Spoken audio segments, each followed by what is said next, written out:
Kami sangat menyesal, karena kami tidak tahu bahwa harimau yang kami tembak itu harimau jadi-jadian. Ini terjadi di tahun 80-an. Awalnya aku dan temanku pergi berburu di daerah pedalaman Bengkulu. Pagi buta kami masuk hutan berdua.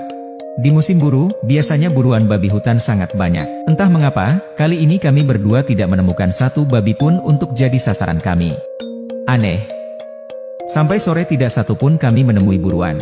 Hingga akhirnya kami sadar waktu sudah hampir maghrib. Sepertinya kami tersesat dan tak tahu arah pulang.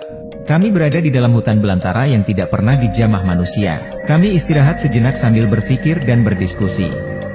Kami tidak tahu jalan pulang sedangkan waktu sudah hampir petang.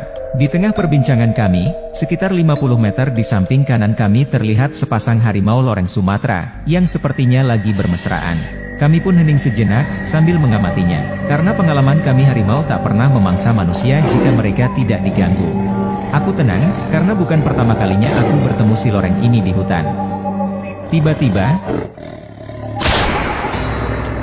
aku kaget setengah mati. Tanpa aba-aba, temanku menembak salah satu harimau dan seketika terkapar. Harimau satu lagi terlihat gelisah melihat pasangannya terkapar. Lalu tidak lama dia berlari masuk ke dalam hutan. Aku pun marah besar pada temanku itu, bahkan kami pun hampir adu jotos kala itu. Aku kesal. Sepi buruan tersesat pula. Begitu ucap temanku sambil meminta maaf. Setelah kami dekati, harimau itu sudah tidak bernafas. Peluru kaliber 308 temanku itu mengenai tepat di kupingnya. Tanpa berlama-lama, kami pun melanjutkan perjalanan dan menembus semak hutan mencari jalan pulang. Sesekali kami memanjat pohon yang tinggi untuk mencari lampu-lampu kampung. Tapi hanya kegelapan malam saja yang kami temukan. Kondisi kami sudah sangat lelah karena seharian kami berjalan kaki. Tiba-tiba terlihat sebuah cahaya obor bergerak ke arah kami. Segeralah kami memanggil dan berlari menjemputnya. Terlihat seorang pria parubaya yang katanya pulang dari ladangnya. Kami berdua sangat lega. Lalu kami pun diajak untuk mampir ke gubuknya. Sambil mengikutinya, akhirnya kami sampai di gubuknya. Sebuah rumah kayu yang sederhana dengan cahaya beberapa obor di depan dan di dalam gubuk. Kami duduk-duduk di depan gubuk sambil bercerita perjalanan kami seharian. Di sela-sela perbincangan kami, terdengar suara tangisan wanita muda dari dalam rumah.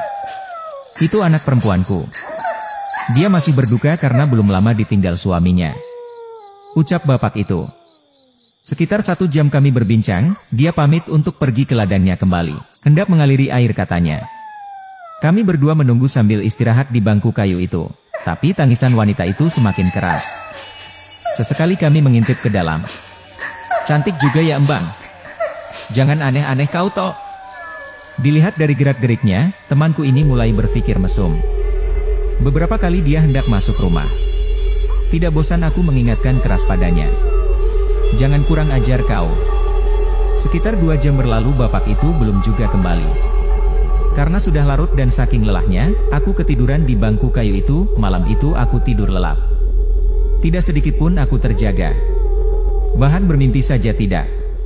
Aku terbangun oleh sinar matahari dan kicauan burung pagi. Pelan-pelan ku buka mataku. Setelah benar-benar sadar, aku kaget bukan main.